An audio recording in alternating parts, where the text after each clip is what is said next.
What is up, everybody? John Hoover, AllSooners, along with Ryan Chapman, Randall Sweet. We're in the press box because, as we all know, this part of the podcast, the AllSooners Postgame Podcast, is certified fresh. We don't leave until we've brought you every little bit of postgame information, and it was a lot today. 69-45, the Sooners hung on, shall we say. Joking, I'm just joking. They jumped out to a fast start. Almost gave it all up. Had a little moment there in the third quarter, but poured the gas on the fire at the end. 69-45, Sooners rolled. Now we turn our attention to what's going on in Austin. The Texas Longhorns are putting it to Texas Tech, so we don't know if Oklahoma's going to the Big 12 championship game or not. We talked about coming in. Really unlikely that double-digit dogs, Texas Tech or BYU would upset Oklahoma State. Oklahoma State and BYU obviously are on Saturday. Last weekend was probably the weekend after OSU's star, and Texas played a much better Iowa State team. Or just don't turn the ball over in Lawrence or Stillwater. But Brent Venables said after the game he'll probably think about that stuff later on. For now, today was about honoring Oklahoma's seniors. It was about finishing the season on the right foot. It was about doing everything Oklahoma could to give them every chance possible to play for a Big 12 title game. And while, as in Brent Venables' words, the third quarter was an abomination defensively. An abomination of football. He used abysmal abomination of football. It had the Kansas Puka Williams game vibes, where Oklahoma was never going to lose this game, but it looked ugly for a bit. But guys, if the defense is going to struggle and fumble through the third quarter, it helps. It pays off to have Dillon Gabriel cleared out of protocols starting, to have a Drake Stoops, to have a Gavin Sawchuk. It was an offensive show today. Yeah, those three guys Ryan mentioned, have put on an absolute showcase today of offensive football. Thought the offensive line was really good. They limited their penalties. They didn't have turnovers. They had one turnover. It was on special teams again.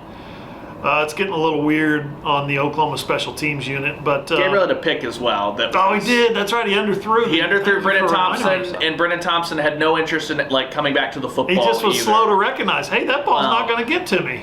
Well, you better go get it then. Yeah. He's young and he's inexperienced. He'll figure that stuff out. But Randall, 520 yards by the defense today given up. Now, Oklahoma had 607 total yards offense. 69-45. You can't complain too much, but this was a classic Big 12 shootout at one point. Yeah, it's like it's OU and TCU were honoring the final Big 12 Saturday in Norman, or Big 12 game in Norman, I should say. And really, that first half, Oklahoma played some solid defense. I think they only allowed 16 points in the first half, thanks to a missed extra point that held TCU to a field goal, I think right before the half.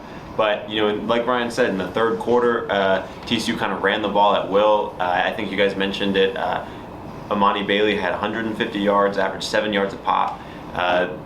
Were able to complete some pass plays from Josh Hoover, not John Hoover, to JoJo Earl.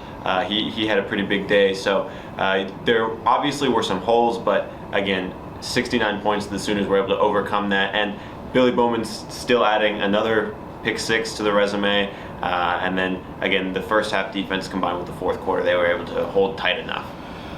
Was a interesting game plan that TCU basically gave them man-to-man coverage the entire game, or at least the first 2.5 quarters. And Dillon Gabriel hit him for completions of 50, 53, and 59 yards. And then he pulled and ran on a fourth down for 40 yards. Dillon Gabriel was big play D today, I guess. That was... What'd you think of, Ryan, what'd you think of the way that Jeff Lebby managed, that whole thing about take what the defense gives you? The defense gave him man-to-man coverage. Even when they would go with an umbrella, what looked like an umbrella, it wasn't, but it would look like an umbrella, two deep safeties. They were still in man-to-man, and Jeff Lebby dialed it up, and Dillon Gabriel and those guys torched them. Yeah, they did a really good job, Hoove, I thought, of just attacking vertically. They didn't do a lot of the side-to-side stuff, and that included not just like the jet sweeps that everyone's been mad about, but even some of the throws behind the line of scrimmage, stuff like that wasn't really necessary. Even if they weren't pulling up for 50, which they had 3 50-yard completions in the first half alone. The first play offensively for Oklahoma was a 50-yard connection between Gabriel and Nick Anderson. even when they weren't doing that, Sawchuk was running north and south.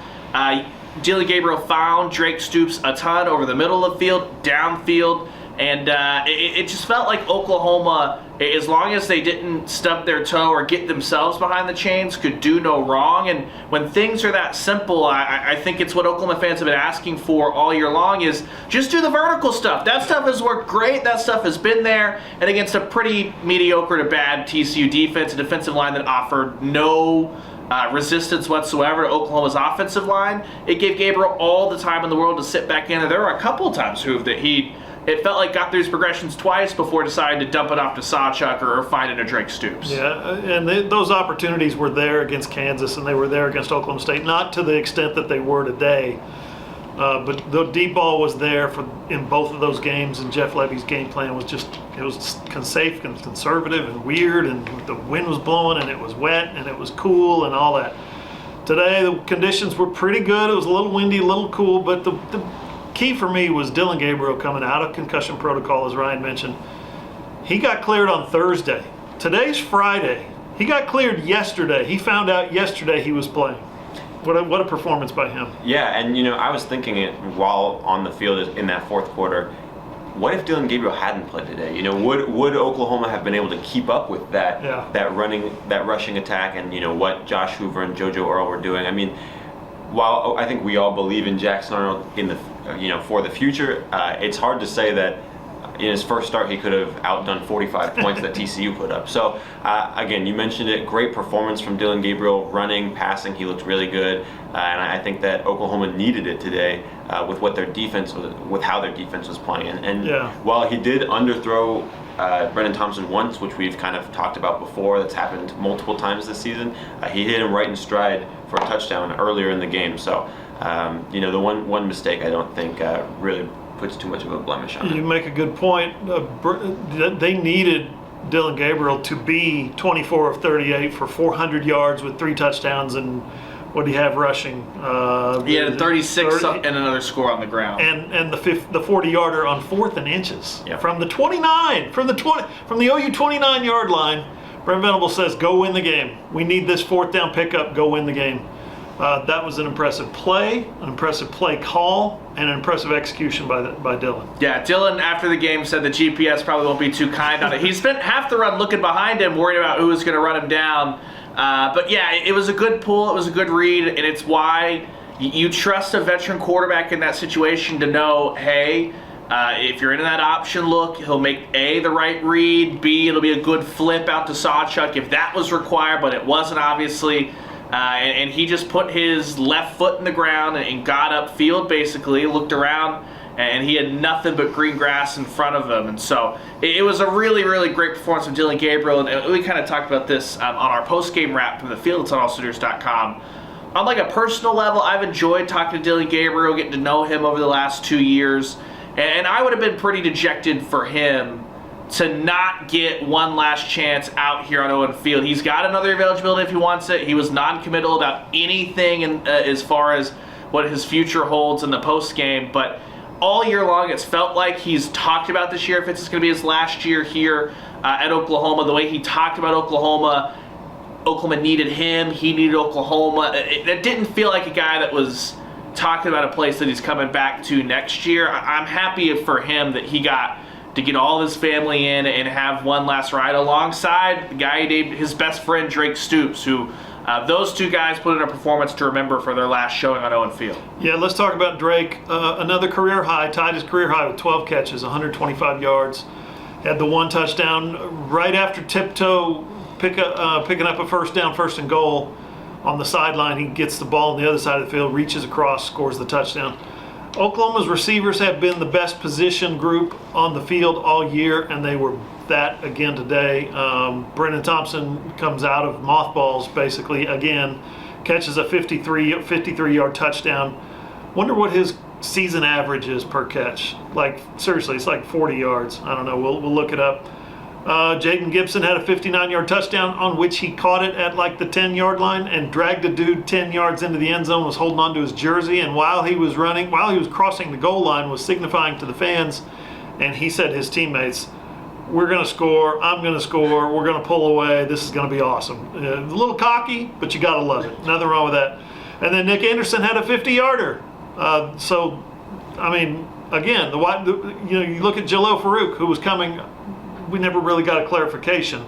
You have bruised ribs, you have a sore neck, did he have a concussion? We don't know. But he caught one pass for 7 yards. Had a chance to be in the big play group. Made a diving catch attempt at one of Dillon's deep balls. He fell down. He fell at the end. It was a poor attempt if he was attempting a diving catch. Yeah. It was thrown a little too far in front of him. But he did try. He barely moved forward to dive, and it hit him in the hands. So if he actually dove for it, he might have caught it. Austin Stogner had 2 catches. I think that puts him at 41 for the season. I think he's closer to 4 than 41. Yeah, probably so. But the wide receiver group was spectacular today. You mentioned the Jaden Gibson touchdown catch, the one where he's dragging a defender into the. I guess his only touchdown catch. He's dragging a defender into the end zone. I think the play directly before that he caught. I don't know exactly. I have to go back and watch on film. But what looked like some sort of dig or comeback route. The play before that for a first down. Yeah, 19-yarder. Yeah, and Jeff Lebby said after the game, I told him to stop wearing long sleeves. It's not that cold outside. Which Jaden Gibson's from Florida, so I'm sure to him it was that cold outside. But you mentioned it. I mean, it seems like there's so many big play threats in the receiver room. I mean, Jaden Gibson's done it the last 3 weeks in a row. Nick Anderson we've known as a big play threat all season. Now Brennan Thompson gets in the action again today. Whenever he comes in, like you said, it's always a deep ball downfield. Between those guys, you mentioned Jalil Farouk didn't even get going. Those guys can really make big plays. Then you've got Drake Stoops, who, again, is doing all the little things, everything in between the intermediate routes. He's catching balls on the sideline. He's dragging his toes to stay in bounds. Then, later on the drive, again, breaking tackles to get into the end zone. He caught some nice comeback routes himself and was able to get upfield. A good game all around from those guys. I think, like you said, they've been really the strength of the offense. And now, in the back half of the season, when we've seen OU's offense really pick up the pace, I think it's been because not only have those guys been performing well, they found the rushing attack with Gavin Sawchuk. Yeah, that's what we talk about next with Gavin Sawchuk. I mean, 130 yards rushing, 3 touchdowns. He looks so much more comfortable than he did the first half of the season. He looks like a different player. Yeah, it's a couple of things. First off, you can tell he's finally healthy, back up to speed, in football shape. And by football shape, I mean, these guys are in great shape. I mean, like, hey, if someone bumps into you, you're able to keep your center of gravity and run through it because you've been bouncing off guys in practice, all that stuff. But he also, it feels like he's found this rhythm of, here's when I need to go into 5th gear, and here's where I need to have a little bit more patience, let things set up, and then you can bust through the hole and really make something happen. And it's a guy, too, that he didn't get into a rhythm early. He only had 1 touch in the entire first quarter, so kind of crazy to think he finished with 22 and went over 100 yards. But he basically said after the game, yeah, he was watching all the receivers catch touchdowns. He's like, it was kind of weird to not get the ball, but he's also like, I'm not complaining. I'm happy for them. He knew his time was going to come. And the offensive line, like you mentioned earlier, who had its way, whether it was in pass protection, whether it was in the run game, and opened up some big holes for Gavin Sawchuk to run through. And he had a ton of success. It was his, 4 straight games over 100 yards. He's in an incredible rhythm right now for Oklahoma. I'm sure he's kind of bummed that it's likely, probably, depending on what happens in Stillwater tomorrow, a bowl game away to a couple weeks away before he gets to get on the field again. Yeah. Tawi Walker also 29 yards rushing and a touchdown. I thought he was solid. But I think for the most part, you saw Javonte Barnes come in and clean up time, mop up time. I think for the most part, Game 12, y'all. Game 12, I think Oklahoma has figured out its running back rotation. Finally. There's no more games. And I mean, I think they're a good mix because Tawi Walker is really good at getting the hard yards, kind of pounding through there. We saw him do that today. And I mean, when it's 3rd and short, a lot of times that's the back that Oklahoma puts in the game. Tawi Walker afterwards was signing autographs, taking pictures with fans. Seemed like he had a really good time.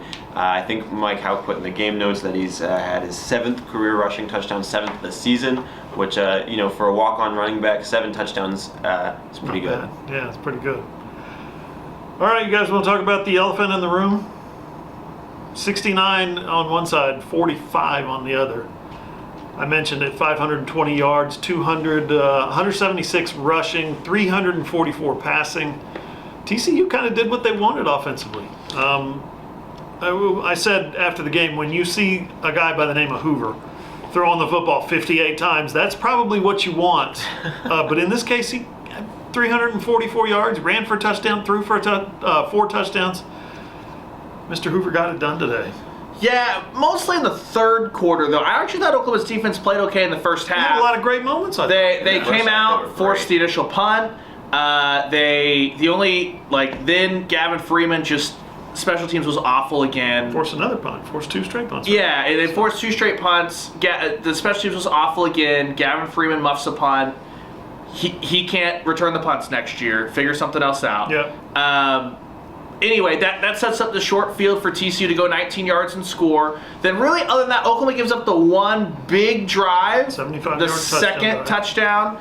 And then the offense puts up 28 points for Oklahoma in the second quarter, and it's just game's over. It's just the field goal drive at the end of the half. You can kind of understand maybe if mentally they were locked out. But then they came out in the third quarter, bad angles, no tackling. TCU then was able to get things going on the ground, which meant that they were able to attack through the air. And that is that stretch of football that Brent Venables labeled as abysmal abomination to football. And it just shows you at one bad quarter, this defense isn't good enough to have one bad quarter and not flip into a pretty poor day overall. Because there were moments where it's like TCU could have cut it under 2 scores. They got a stop and a score. They extended it back out. Billy Bowman finishes the game with the pick 6, his 3rd pick 6 of the year. But I think you just kind of saw Oklahoma's defensive line. It kind of hit its ceiling, I think, about UCF week. Teams figured out how to attack it. Oklahoma's linebackers are still really young outside of Danny Stutzman. Not having a solid corner across somebody Washington means you got a ton of bodies in there. And Brent Venables said, like, a couple of those runs, the safety, he's like, the run was fit properly. He can't go out there and make the tackle for the safety. At some point, those, like... I can't crap another safety. It's your job to go out and make that tackle. That's harsh. And, another thing, I think OU finished with 1 sack today. There's a ton... I feel like we see this every week where they don't finish sacks. Pearson, the strip sack. Mm-hmm. But every week they're close and they just can't finish when they get close to the quarterback.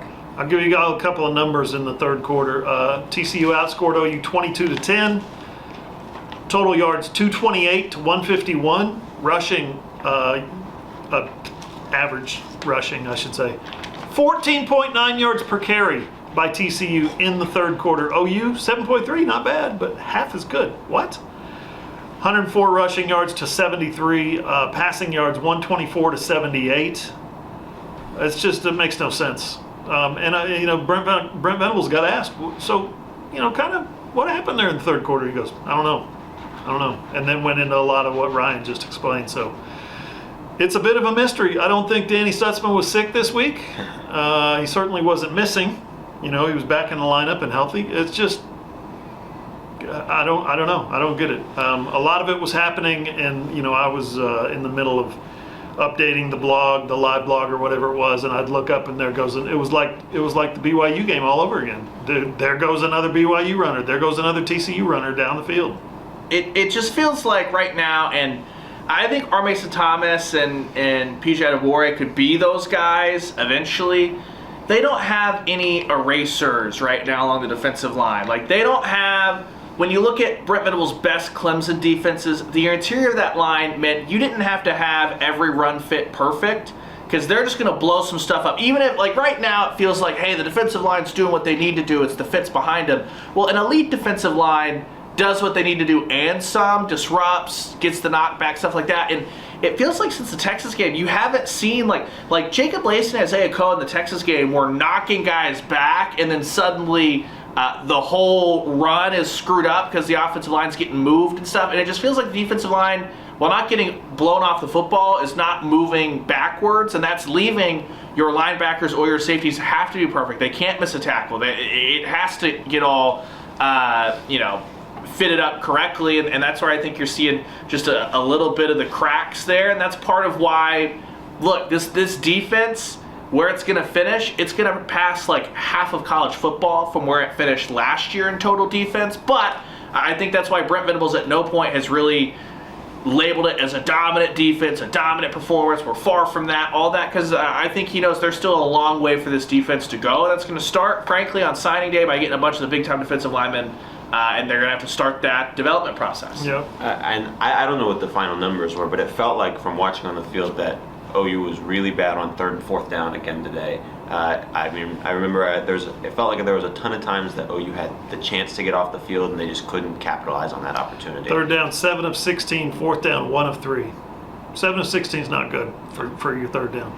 I'll give you a quick rundown of the quarters, cumulatives. I thought I was already on that. Was I not on that page? There we go. Total of half. 3rd down, they were, whoops. Page just changed. They were 2 of 3 on 3rd down in the 3rd quarter. I saw it earlier.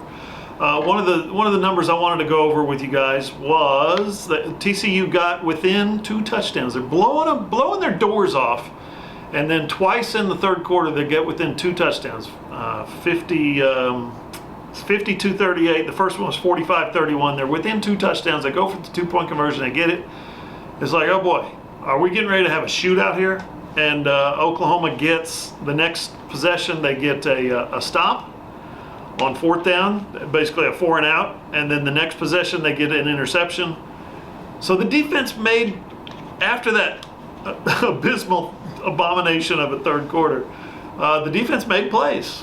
Yeah, they did. I mean, Reggie Pearson had the strip sack where he's coming on the blitz and he knocks the ball out of Hoover's hands.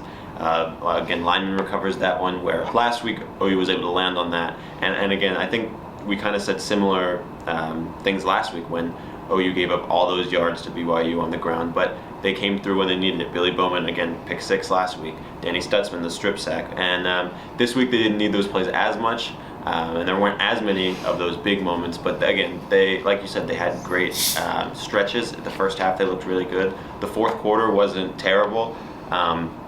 It was really just coming out of halftime, that middle 8 that Brent Venables talks about. I mean, they hit the field goal right before the half, and I think they scored 15 right out of halftime, TCU did. So that OU didn't, especially defensively, dominate that middle 8 like Brent Venables wants, and I think that in the 3rd quarter is where TCU picked up a lot of that momentum. I hope y'all caught my attempt at levity in the Dillon Gabriel press conference when I asked him what it's like having an offensive weapon like Billy Bowman.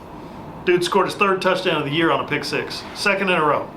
Yeah, not bad. Leads the country in interception return yardage. Half of those picks, like you said, 6 picks, 3 of them housing. He has just really come on, and he's played really well, really since the Texas game. Wrote the story this week on AllSooners about Billy Bowman and his growth, and he's a guy, when you start to get into some off-season conversations that we'll probably get to on Wednesday, Billy Bowman, Danny Stutzman, those 2 guys, top of the list of, if Brent Venables could recruit those guys to come back and go through a year in the SEC, I think David Stone's going to be an excellent player, stuff like that. That might be the 2 biggest recruiting wins of this year, if Brent Venables and this defensive staff can get Billy Bowman, Danny Stutzman, and maybe throw DeJohn Terry in there, just have a huge, massive body. You get that, that's like the spine of your defense going into the SEC that I think they really like to build around. Billy finished with 9 tackles, led the team with 9 tackles. Last week we did the offensive All-American team, Football Writers Association. The week before, they picked the defensive team. Billy Bowman got no nominations, no mentions, no run whatsoever. I'd like to get with maybe email all the committee members and say, hey, can we redo the vote on Billy Bowman? Because dude is playing at an absolute All-American level. Yeah, I mean, I think it was mentioned, I think Brent Venables said it, that he makes a lot of those tackles on the back end. Yeah. And again, you saw that today where... Saved a touchdown. Yeah, exactly. That's what Peyton Bowen saved a touchdown too. Yep, and so, you mentioned that Peyton Bowen, that's a guy that you're excited about going forward if you don't have Billy Bowman next year. But, I mean, if you can imagine those 2 playing next to each other, especially with Key Lawrence, Reggie Pearson, those guys probably moving on, having Billy Bowman back would be huge. Again, made tons of tackles on the back end today when the defensive line, the linebackers weren't getting their fits right. A few touchdown saving tackles, which again, that feels like kind of the theme. He's the cleanup guy where if the ball gets to that 3rd level, he's going to stop it. And again, we've even seen that on kick returns this year. I think maybe West Virginia, there was one of their returnmen was about to break it outside, and Billy Bowman was able to track him down and stop him from housing it. So he's been a real, huge for the Sooners on the back end of their defense. I predicted when they signed him a couple of years back that he would score 5 defensive touchdowns or kickoff return, punt return touchdowns. He hasn't touched the ball on kickoff return, punt return as far as I can remember. But dude's up to 3 touchdowns. I got that part right. You'd think I know a little bit about this team. I didn't. I didn't pick OU to cover it again today. Again, I've missed like the last 5 games in a row against the spread. So not something I want to brag about. But someone else who played, I thought, played really well on defense today, who has been playing pretty well on defense, playing at an extremely high level. Kendall Dolby, he had 8 tackles. He had a team high, tied for the team high with 5 solo tackles. He had a tackle for loss, had a pass broken up, he had a quarterback hurry. He was all over the place. Yeah, Mr. Cheetah. He got moved to the Cheetah later in the year, right, when Oklahoma needed some answers after Harrington went down. And it's felt like there have been times where you can tell he's a sure tackler. He's got those ball hawk instincts. It's just if he ends up in the right spot. I thought today was maybe just watching it live, go back, maybe look back, I'll think something different. But live, it felt like this was maybe his cleanest game as far as being in the right spot, being able to make some competitive plays. But he's just so much of a sure tackler that he was not a guy taking bad angles and missing tackles. There were a couple of times that he came up and realized, hey, I'm just going to have to hold on to the ankle for dear life and let somebody else come in and finish that thing off. I just thought it was a really, really strong performance from Kendall Dolby, and I think he'll be a big beneficiary of some of those bowl practices. Yep. I just would have been really interested if Harrington could have stayed healthy, what maybe Kendall Dolby might have been able to do across from Woody Washington as Shinshir Williams has dealt with that shoulder injury. I just wonder what that might have been able to look like, because that's where they started him, and then obviously they kind of shift him around a little bit. My guess is they would have told Gentry, we're going to fix your shoulder and you're out for the rest of the year. And it would have been Kendall Dolby at that cornerback spot. I think that's a safe assumption. But, Dolby today, like you mentioned, in the right places. There's a few plays where he's locked up perfectly with the wide receiver and just able to bat the ball away when it comes. Got a great highlight of that. Check it out on AllSooners.com. But yeah, I think that he's a guy that a few months back we kind of picked on. But aside from some of those rough games, he's especially recently come on really strong. Having him back next season will be big for the Sooners defense. Anybody else you guys want to get to on defense? You mentioned Reggie Pearson's sack. That was a legit hammer down strip sack. That's how it's done. Put that thing on video and show it on a loop to the rest of the team, including the D linemen. Was it Dolby who had a sack as well? No, it was Kip Lewis today had a sack. Had the quarterback banged right into his face, and he just slid through and threw the ball away. Anybody else jump out on you defensively? You mentioned Reggie Pearson. He's known as a hard hitter, and again, lived up to it today. Yeah, he is fearless. I thought that R. Mason Thomas had a tackle and a half for loss, and he also he batted a pass away too. Yep. I thought that Rondell Bothroyd had some really good moments, especially in the first half. Chased a couple of guys down out of bounds, stuff like that. Yeah, I think in run defense he's been pretty solid all season. Do we need to go into special teams? We've kind of hit on them a little bit. They're bad. Zach Schmidt hit a field goal today. Yeah, Schmidt hit a 23-yard field goal. And he hit a 41-yarder right later in the game. He hit an extra point that had to move back 5 yards for a false start. So you got to take them where you can get them if you're the special teams unit. Big time day for Zach Schmidt. Hopefully for Oklahoma fans, it's the last time he kicks on this field. Why? He's awful. They need a portal kicker. All I was gonna say was that we always say he can't make clutch field goals, which has again proven true. But there was one important, I won't say clutch, but important field goal that he had to make today. I think it was 41 yards. 41 yards. And he hit it. So shout out to Zach Schmidt for that. Wait, did he just hit the 41-yarder? He hit 2, didn't he? He hit the 23-yarder and the 40-yarder. So he hit 2. And we've seen him shank 23-yarders right in front of the off the right hash too. It was like that same spot as the BYU kick last week. So really positive improvement there. Got to find a new punt returner. I would nominate Billy Bowman next year. Or Peyton Bowen. Yeah, spectacular. At either one. Jaquez Petaway could do it next year. Yeah, they need someone that knows how to catch the football. Tied a school record with 3 50-yard passing completions. Today was Oklahoma's 700th all-time victory in the modern era of college football since the end of World War II. I said all-time, I meant since the end of World War II. That is the most of any program in the country. So maybe not going to the Big 12 championship. Texas is up 23-7 at halftime. Last I looked, there was 2 seconds left, so I'm just assuming. Yeah, Texas is rolling. Texas is rolling. Texas Tech. That's it. We expect Oklahoma State to do the same to BYU tomorrow. Tech does not want to win. Yeah. But hey, 700 since the World War II.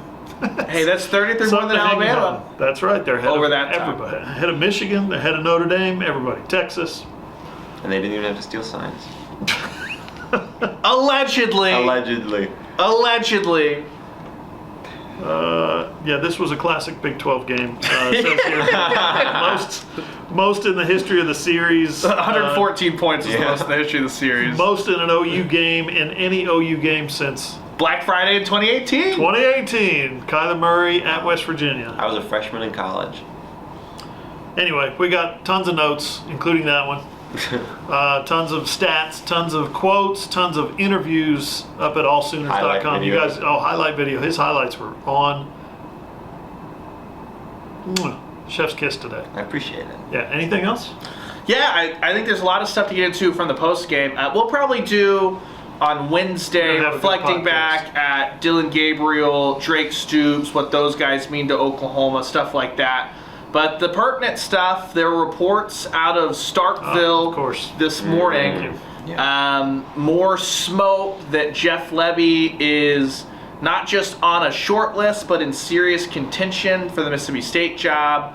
A lot of other guys that I think that they'll probably want to talk to, probably playing a cross-conference championship weekend. It sounds like Willie Fritz is another name that Mississippi State would be very, very interested in looking at. And so we kind of got to talk to Brent Venables a little bit about what his message is when he's got assistants. This is the first time, right? Last year, Cale Gundy was dismissed right before the season started. The only other staff change to the on-field guys was hiring Emmett Jones as opposed to promoting Le'Veon Washington from the interim role to a permanent role. Otherwise, staff totally back. So first time, there's been some real interest. Got to ask Brent Venables about that, ask Jeff Lebby about that, ask Dillon Gabriel, ask Jaden Gibson about that.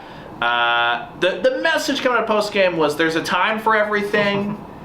And right now, the time is to lock in on today, finishing off the season with a win, and then waiting around and seeing if everyone will report on Monday to prepare for a Big 12 championship game. You're not supposed to stop talking while I'm drinking a Coke. Sorry, it was poor timing. Very poor timing. We just do pregnant pauses on the morning show. We just don't worry about it. It's just 10-second pauses, and everyone looks at the radio and goes, "What?" So everybody in Sooner Nation wants Jeff Lebby fired, right? And here he has the number 2, 3, 4 offense in the country. Points, yards, passing, efficiency, all that good stuff. And he's getting ready to get a head coaching job. So you're going to get your wish. He's going to be gone, but yeah, think about it. Fire that son of a gun. He had a couple of bad series. Shall we say here and there? I mean, in like massive. Kansas. He had an entire bad half in Kansas. Yeah. He had a bad half of the games last year. He was very bad in actual like clutch situations outside of Texas. True. Texas was the aberration. Oklahoma's offense was not under any real pressure today. Like they always felt like they had a 2-possession lead. So I don't want to revisionist history the thing. Right. He runs a lot of plays, so his offenses rank really high in total offense. They're not in like the top 5 in efficiency. Well, it might be after today, but like last year's offense was not a super efficient offense. He's a good offensive coordinator. I wouldn't say he's a great or elite offensive coordinator at this point. He seems to be a good quarterback coach. He can grow, but like again, when it's mattered, it's not just been bad; it's been awful. He also seems to be a good coordinator, a game planner, but in terms of calling plays, he's shown some limitations. And we all know what those are. Clutch moments, third and short, stuff like that. He gets a little conservative. Leans too much on one play or another. The jet sweeps are trash, especially when they're not working. And people want to throw the baby out with the bathwater when it comes to Jeff Lebby. I do think it's important to note that when you're talking about Jeff Lebby, he's a really good recruiter, and he's been able to get Kevin Sperry. I mean, Kevin Sperry moved from Dallas to Oklahoma City to be closer to Jeff Lebby. I mean, he got Michael Hawkins. He got 2 quarterbacks in the 2024 class, and that's not to mention all the other tremendous skill position players. Jackson Arnold. Yeah, Jackson Arnold, and again other You'd hate to see Jackson Arnold go to Mississippi State next year. If he goes to Mississippi State, first off, you can call Dillon Gabriel again, and secondly, Jackson Arnold will never amount to anything if that's his competitive fire to go to Mississippi State. To go to Mississippi State and play against the Sooners? Come on. To go to Mississippi State and just get trucked in the end? No, you're not going to win ish at Mississippi State. Regardless, Jeff Lebby is a very good recruiter, Yep. especially when it comes to quarterbacks. It might not be the number 1 5-star guys that Oklahoma fans were used to with Lincoln Riley, but I promise Kevin Sperry is really good. He fits Jeff Lebby's offense. Michael Hawkins is really good. They're still playing in the Texas State playoffs right now. He fits Jeff Lebby's offense too. And so again, and you mentioned it, Jackson Arnold. I mean, that's the cream of the crop there. So that's not necessarily as clear cut as it seems. We might as well finish on a high note. Brent Venables took a header running out of the tunnel in all the smoke and the fog and the fumes and the steam. He went down, and then you check out on Twitter. Go to Twitter, or I retweeted it. Find me at Johnny Hoover. TJ Eckert put it on Twitter, and he was zoomed in, and you could see Brent start to run out, and then he goes down, and then there was a massive pile. It was like what's that highway in Florida? Like I-95. I-95 in Florida. There's a wreck. Any of them. And the wreck goes on for like 15 miles. This is what was happening. They're trying to run out, and there's all this. I've been down there, you guys. When I did that Brian Orr story, the highway patrolman. I was down there when they blow all that smoke out, and it is hard to see. It is thick. And Brent Venables went down, and he couldn't get up. He said, "Now I know what people feel like when they're being trampled to death." It was scary. He said my face was being pushed down into the turf. He went down in the worst possible spot too, because he went down right in the middle of all the smoke, like right where the smoke fires down on. So it wasn't even like is that a leg sticking out? He's just squarely on all of it. It was blind running. It was a disaster. He said after the game, 20 game, players who went down. You can see. Yeah. Not only that, he took down a bunch of the players on top of him. So he said he felt like 5,000 pounds on him. It reminded me of the Texas A&M pileup. Now the Texas A&M pileup happened without smoke. Another iconic college football. That's a screenshot, not really a video, but. Yeah, I mean, it wasn't good. He said after the game, he's like, I was pissed. You could tell as he went to the sideline, he was like, when he steals his jaw, he's clearly upset about stuff. He's like, he wasn't mad at anybody, just at the situation. And he did say, he's like, now of course, if we lose, that's going to be everywhere, so it can't be out there. Brent's a funny guy. He got trampled, and I hated to be the one to ask the question. It was after the press conference, because Mike Houck told us, okay, 2 more questions. I didn't get in. Brent says, okay, thanks, appreciate it, guys, happy Thanksgiving. And I'm like, wait, you got trampled. Again, I hated to be the guy to ask that question, but at the same time, somebody had to ask that question. If the next time we talk to players, if we get Isaiah Coe, we'll have to remember and ask him about it, because he was the first one. Yep. He actually had the phone on a selfie stick recording, and then I saw him clip Brent Venables, kind of look down, and then continue to run. So we'll definitely need to ask him his perspective on the whole situation. Oh my God. He's got to release the video, right? He's got the selfie stick video. Release the tapes. Post the tape. Release the tape. Release it. We need to tweet Isaiah Coe right now. Do that right. Do it right now. I guess let's wrap this thing up. That was fun. Fun podcast, fun game, fun season.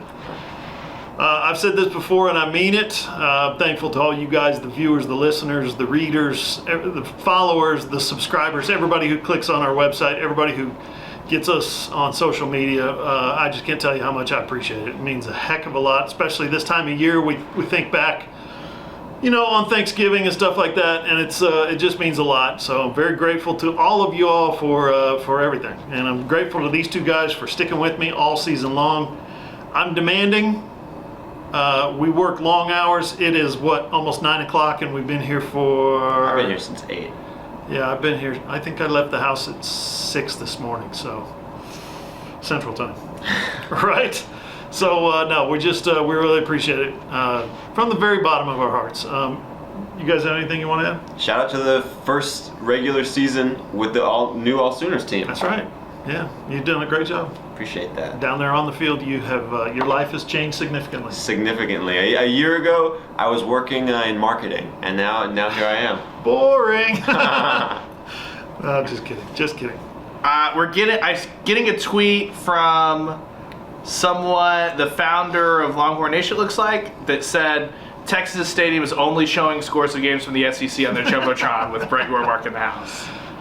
To which OU fans today broke out into several SEC chants. Thought that was fairly appropriate. It was, and it was, again, at the referees after 2 calls that they didn't agree with. So, I know that was a big talk point. We talked about this before, is would Oklahoma be the Texas A&M that just started a huge SEC chant before their final Big 12 game? Yep. They came only sarcastically at the refs, which I think is kind of how Oklahoma wants it. Yep. It was an interesting day. Which, by the way, just a dash of perspective on refereeing. So I was listening to the Egg Bowl last night, and I was in the car after just the terrible OPI that they called on Mississippi State that wiped away. Basically, it backed it up, and then they missed a 50-yard field goal that would have cut it to 17-10. And the Mississippi State play-by-play, the color guy, was like, and that's just life in the Southeastern Conference. We've got the best players, the best coaches, the best fans, the best stadium, the best commissioner, the best TV contract, but we have the worst referees, and no other power conference deals with this kind of stuff. And I wanted to be like, no, that's not true, brother. Have you never watched a Pac-12 or Big 12? Like the Pac-12 and Big 12 hate the referee. Legendary officiating in the Big 12 and the Pac-12. We need to introduce that man to Gordon Reese. Yes, that's a good one to start with. Yeah. Is he still hanging around? I believe so. Has he fully retired yet? Yes, he's fully retired. Okay. He's like living in a shack on the coast or something. I am sorry to any Oklahoma fan who may have gotten a dose of PTSD when we evoke the name of old Gordon Reese. 69-45, and he brings up Gordon Reese. Old Evans Steinhardt. That's right. All right, fellas, we're going to wrap it up. Thanks for listening. We'll be back next week on Wednesday, I believe, with the AllSooners Podcast. We'll see if we have a post-game podcast from Arlington next week. If we do, they're probably going to kick us out of there before we can get it done. We'll find a late-night Starbucks or something. Anyway, you can find all those podcasts and more at Google, Spotify, Apple, Podbean, iHeart, anywhere you get your podcasts. If you have an Amazon-enabled device, just say, Alexa, play the AllSooners Podcast. It's posted on our website, allsooners.com. I forgot to do that last week, so my apologies if that's where you get your post-game podcasts. The BYU thing threw me way the hell off. It's a long trip. Anyway, we were scaling fences. What do you want us to do? Scaling fences. It's a true story. I took an Uber to the airport at 2:30 a.m. It was quite the night. Didn't wake me up, though. That's how pass out I was. There we go. It was good work by Randall. If you get on the website, you can listen on your phone, your tablet, or your computer. That's allsooners.com. Check that out. All our shows are posted on my YouTube channel, John Hoover Media. For Ryan, for Randall, I'm John Hoover. See you guys.